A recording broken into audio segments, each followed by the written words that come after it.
Hey, love. Welcome back to the Untamed Ember Podcast. I am so glad you're here. If you've been tuning in and taking this journey with me over the last few weeks, I hope you felt just a little more permission to want what you want, a little more room to breathe, and maybe even a few sparks of pleasure along the way.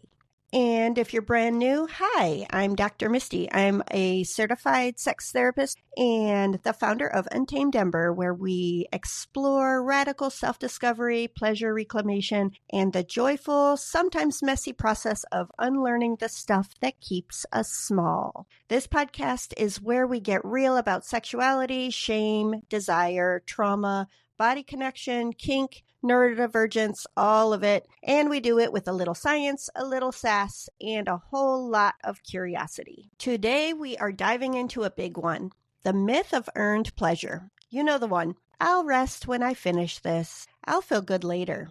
I just need one more thing checked off my list. Yep, that one. We're going to unpack where that voice comes from, how it's showing up in your nervous system and in your daily rhythm, and what you can do to stop postponing your joy, because pleasure is not a reward. It is your damn birthright.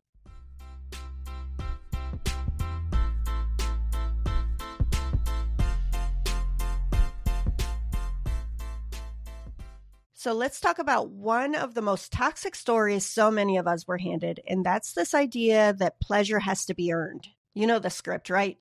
I'll rest after I finish this. I'll enjoy something once I catch up.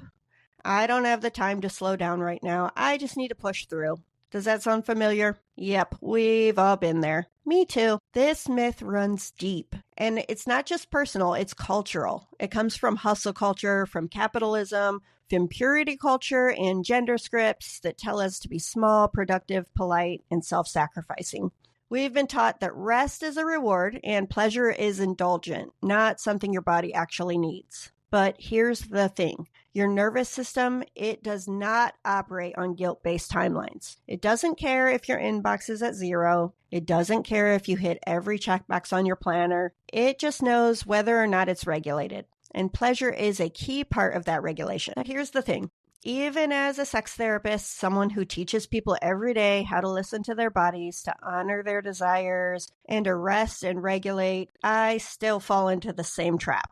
I can't tell you how many days I've planned to take a pleasure-based break. I'll look at my calendar and I'll go, okay, I'll step away between sessions, I'll stretch, breathe, move, maybe even light a candle, and then life, chaos. Time collapses. Suddenly it's 4 p.m. and I haven't even stood up from my desk and my body is buzzing with client energy. My brain is super fried and I'm already spiraling into the next thing. And I know what I need. I know that if I just gave myself 5 minutes, just 5 minutes, I'd feel more grounded, more connected, more human.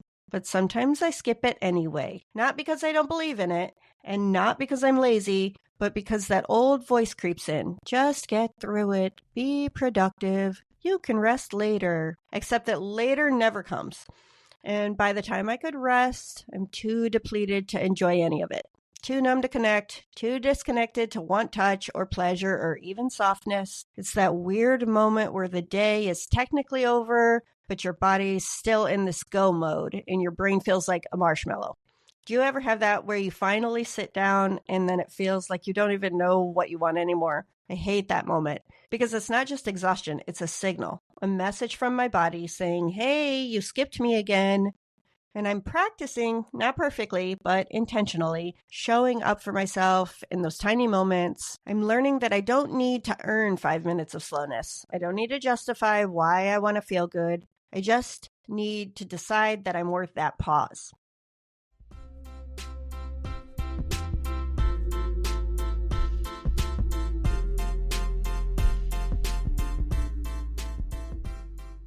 So what actually happens when we keep pushing pleasure to the side?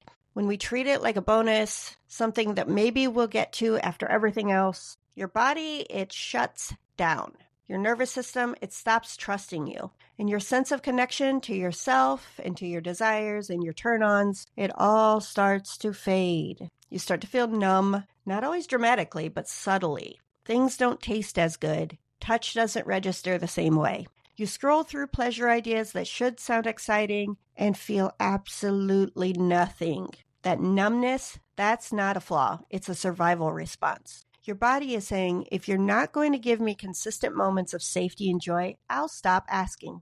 And it gets even trickier when you do give yourself something good. A break, a moment of softness, a hot bath, a deep breath, a sexy thought. And instead of relaxing into it, you pull away. You get distracted. You check your phone, tense up, suddenly feel like it's too much. That right there, that's the pleasure ceiling. It's this invisible limit your nervous system has for how much goodness it believes you're allowed to feel. And when you hit it, your body says, okay, too good, let's shut it down before it becomes dangerous. Not because you're broken, but because you were taught somewhere along the way that joy is suspicious, that ease is indulgent, that pleasure has a price. If that's resonating, you are so not alone. This is one of the most common things I see in my work, especially with neurodivergent folks, survivors, perfectionists, and high-functioning overachievers. We know how to push through. We don't always know how to receive.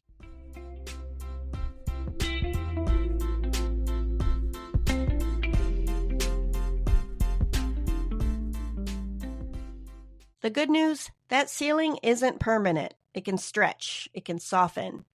And it starts with these tiny moments of practicing pleasure on purpose. Not because you've earned it, but because you're alive and you're allowed to feel good right now. So let's talk about what it looks like to actually practice pleasure, not as a reward, but as a daily rhythm. Because most of us aren't taught how to just let ourselves feel good.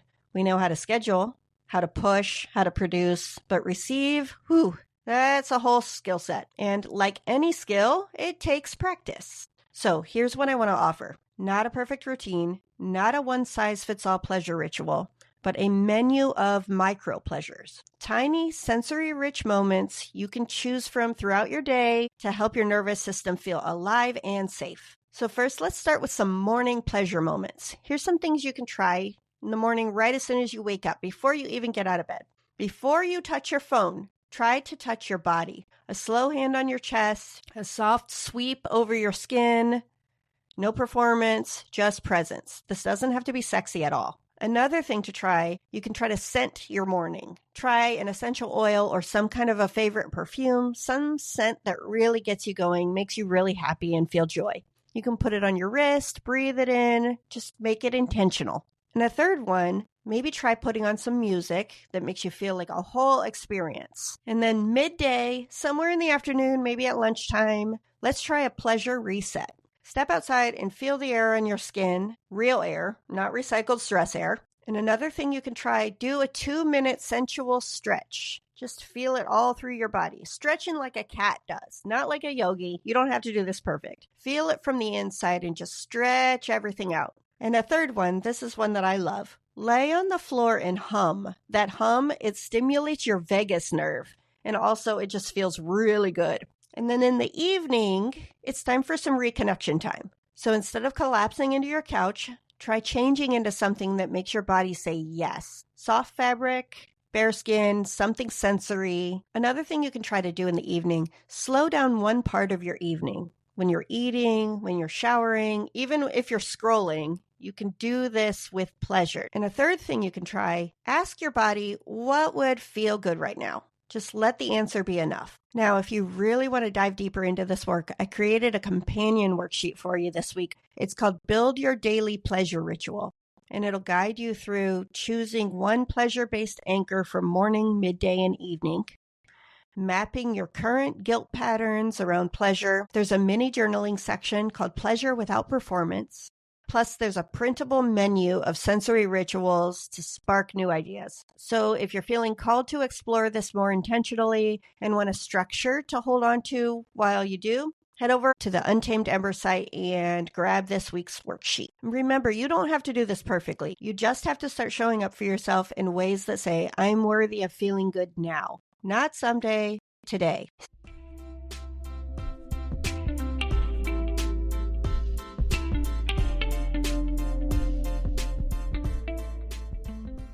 So, my loves, here is the truth. If you've ever felt guilty just for feeling good, if you've ever paused in the middle of a stretch or a touch or a moment of softness and thought, do I really deserve this? That guilt, that is not yours. It's inherited. It's internalized. It's taught. We've been conditioned to believe that pleasure is something we have to earn, that we have to perform goodness before we can receive softness, that we have to work ourselves to the bone before we're allowed to rest. But I am here to remind you that's not your truth. It never was. You're allowed to feel good because you exist. You are worthy of pleasure. In the middle of your chaos, in the mess, in the burnout, in the in-between, not someday, not when you've checked all the boxes, right now. So here's your invitation this week. Choose one moment where you put pleasure first. Just one moment where you say, I don't need to earn this. I get to have this. You can even whisper it to yourself while you do it. Say it out loud. I'm allowed to feel good. And if this episode landed for you, if you want more of this work, more rituals, more permission slips, and spicy science, I've got 2 places you can go. You can join the Ember Society inside our private community where we go deeper into weekly themes like this one with reflection prompts, sensory-based challenges, podcast extras, live workshops, and a community space where you can talk about your pleasure without fear of censorship or shame. Join us at members.untamedember.com. We're just new, so we're getting started and we're building up new members right now. And don't forget, if you're not already subscribed, make sure to follow the Untamed Ember Podcast wherever you listen and share this podcast with someone you love who deserves to stop waiting for pleasure too. You never had to earn it, and you're not too late to reclaim it now. With so much love, I'm Dr. Misty, and I'll see you in the next episode.